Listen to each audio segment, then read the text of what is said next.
Bonjour à toutes et à tous, bienvenue donc sur ce Facebook Live. C'est un plaisir, c'est un honneur, c'est un grand privilège pour nous d'accueillir ce grand monsieur vous allez découvrir dans quelques instants.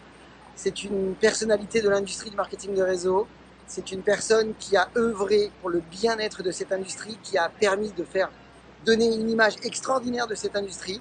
Et je vais vous laisser l'honneur et le plaisir de la découvrir. Nous sommes avec Yvan vraiment, mais depuis 3 jours. Nous sommes très fiers de pouvoir échanger avec cette personne. Je vais vous laisser l'honneur de la découvrir. Elle va se présenter. Bonjour Philippe. Bonjour Christophe. Tu en dis beaucoup trop, mais néanmoins, j'ai eu la chance de rentrer dans la vente directe par le canal d'une entreprise qui s'appelle Larousse, les éditions Larousse, et de me retrouver président de cette association au moment où est entrée en France la vente directe par réseau. Et donc de découvrir que c'était un dispositif assez exceptionnel, parce que c'est le seul qui permet à quelqu'un, quelles que soient ses origines, quel que soit son lieu d'habitation, de rentrer dans une perspective d'entrepreneur et de pouvoir imaginer avoir une activité qui lui donne l'indépendance financière. Et ça, c'est complètement exceptionnel. C'était tellement révolutionnaire que ça nécessitait d'être entouré d'un certain nombre de règles, des règles législatives et des règles professionnelles. C'est ce que nous avons bâti au travers des années, bien sûr avec le statut du VDI, mais aussi un code de conduite qui est un élément complètement essentiel, et donc de mettre en place des règles qui organisent ce métier. Et à partir de là, et à partir de ces années, eh bien effectivement, le climat de confiance a été créé, que ce soit un climat de confiance de l'entreprise vis-à-vis de ses distributeurs, ou des distributeurs vis-à-vis de la clientèle. Alors, Philippe, juste une information, que vous le sachiez.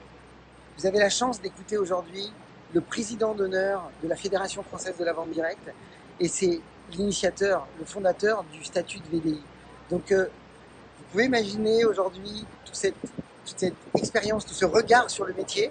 Et aujourd'hui, la question qu'on aimerait poser à Philippe, c'est effectivement ce statut de VDI, l'importance, l'impact qu'il peut avoir aujourd'hui dans votre développement. Est-ce que vous voulez en parler, Philippe, par rapport à ça? Si vous voulez, avec plaisir. Il faut bien se rendre compte que, si vous voulez, le concept de la vente directe par réseau ne peut fonctionner qu'avec des personnes indépendantes. On ne peut pas imaginer cette organisation d'entreprise dans une autre perspective que celle d'un entrepreneur. Et donc, si vous voulez, la difficulté que nous avons rencontrée en France, c'est d'en avoir aucun statut adapté à cette situation. Puisque le début de l'activité, la personne qui se lance dans cette activité n'a pas nécessairement la volonté d'y consacrer la totalité de son temps. Elle a probablement un métier, elle a probablement une autre activité et qu'elle entend conserver. Et donc, en fait, cette activité démarre par une activité à temps partiel. Et donc, le problème était d'avoir un statut indépendant, donc un statut non salarié, et qui permette cette situation d'activité partielle. Et le VDI nous a permis cela, nous a permis de légaliser l'activité, en ayant aussi l'avantage pour les distributeurs d'avoir le support de l'entreprise au travers du règlement des cotisations sociales, du calcul des cotisations sociales, et en ayant aussi, bien sûr, le bénéfice de la micro-entreprise et donc d'une situation fiscale et sociale favorable. C'est ça.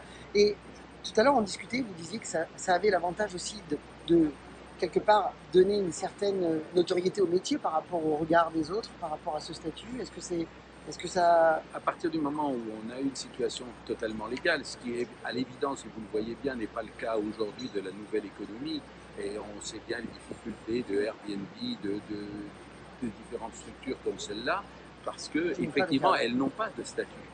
Et encore une fois, en France, vous ne pouvez avoir une activité rémunératrice qu'à condition de participer au fisc et de participer à la sécurité sociale. Donc, si vous voulez, il faut donc avoir une organisation qui légalise votre activité. Le statut de VDI nous a légalisé l'activité. Il faut tout de même savoir qu'il y a 650 000 VDI actuellement en France.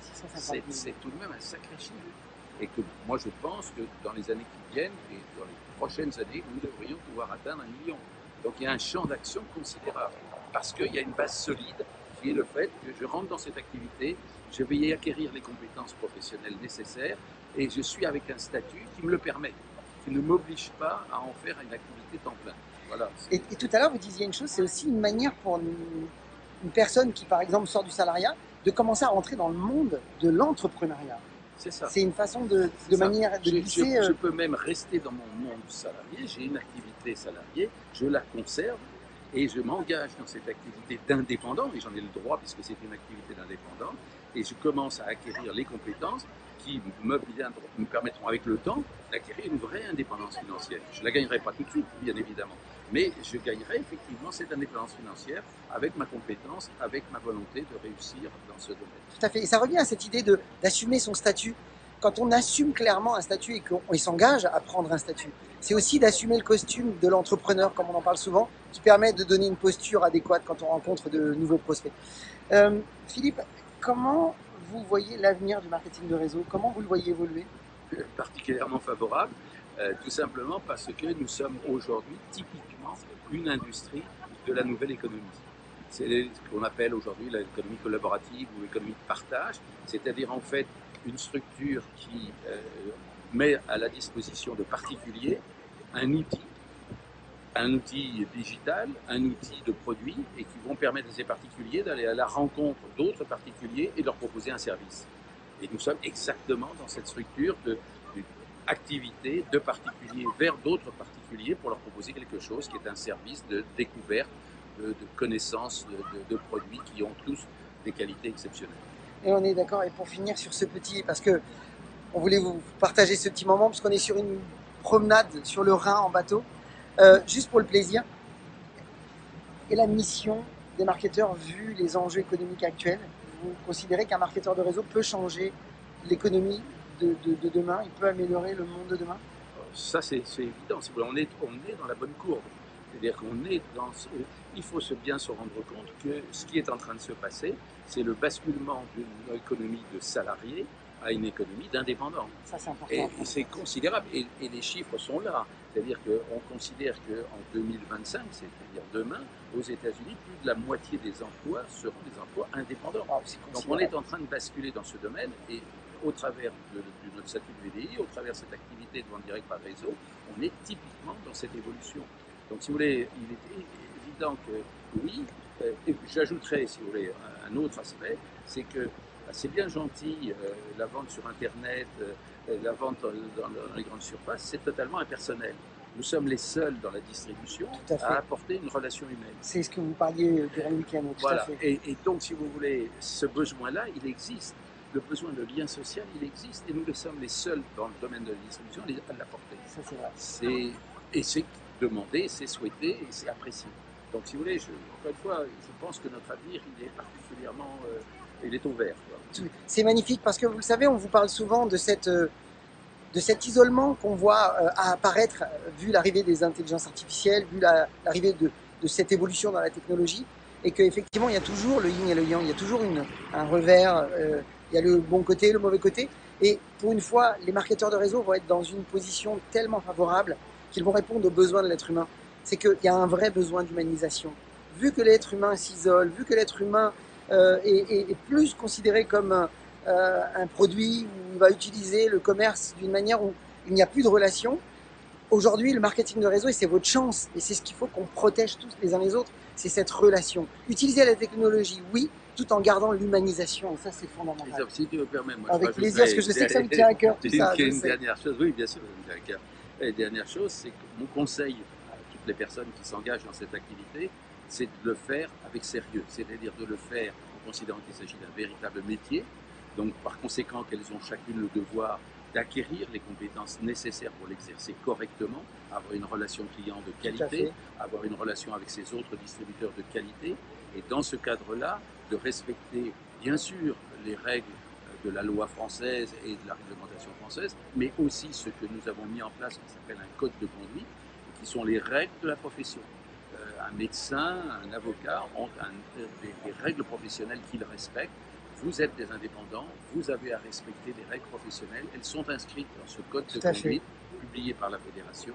C'est un code mondial, c'est-à-dire qu'il est mis en application dans l'ensemble des bureaux parce que, effectivement, nous avons constaté que dans cette activité d'indépendant, il fallait ajouter à la réglementation, et pour éviter éventuellement cette réglementation, qu'elle aille trop loin, eh bien nous avons des règles, et c'est ces règles-là qui ont créé ce climat de concurrence qu'on connaît aujourd'hui en France. parce que tout le monde, les journalistes, les hommes politiques savent que ces règles existent, qu'elles sont mises en application et par conséquent, c'est une activité dans laquelle on peut avoir confiance. C'est magnifique. Waouh! Encore une fois, tu veux dire quelque chose, Yvan? Moi, j'ai retenu quelque chose aussi que vous étiez en train de nous dire avant qu'on commence l'enregistrement, qu'aujourd'hui, dans les études supérieures, dans les BTS, vous avez pu intégrer des formations de vente directe. Ce qui fait que l'ensemble aussi de la jeunesse est en train de se professionnaliser dès l'école sur le métier de vente directe. Vous avez raison, c'est un grand sujet, c'est-à-dire que si vous voulez, dans tous les pays au monde d'ailleurs, hein, une profession n'existe qu'à partir du moment où elle est enseignée. Et depuis des années, nous sommes fait à faire pénétrer la vente directe dans le cursus de formation des jeunes. Et donc vous avez un bac vente qui parle de la vente directe, qui comporte un module sur la vente directe. Vous avez un BTS NDRC, puisque c'est sa nouvelle appellation, qui comporte un module complet sur la vente directe. C'est vraiment une nouveauté. Nous avons mis en place une licence de marketing et management à l'Université de Créteil de vente directe et nous allons continuer cet effort de façon à ce que dans son cursus scolaire, un jeune entende parler de la vente directe et sache que c'est une industrie respectable, c'est une industrie qui a ses règles, qui a ses lois et dans laquelle il peut s'engager. Vous avez un avenir extraordinaire, mes amis. On vous souhaite. Est-ce que vous avez aimé ce petit moment-là? Mettez un pouce, mettez un j'aime sur cette vidéo si vous avez aimé ce partage, cette occasion que vous avez eue là d'avoir Monsieur Philippe Delay pour vous partager ses clés, ses informations, cette vision qu'il a. Et pour notre part, vous le savez, on vous souhaite beaucoup de réussite, beaucoup de recrutement, beaucoup de ventes. Et puis comme d'habitude, vous le savez, comme on vous le dit tout le temps avec Yvan, osez faire ce que vous n'avez jamais fait. Croyez en vous et surtout, agissez pour révéler le leader qui est en vous. Et on va vous montrer juste pour vous donner une petite idée du paysage. Regardez un petit peu, on est sur un magnifique bateau. Et c'est un grand bonheur d'avoir eu ce moment-là. Merci encore. Merci beaucoup. C'est gratitude. Waouh, je vois qu'ils sont tous avec nous. Ça y est, il y a les cœurs qui arrivent. Merci et à très vite.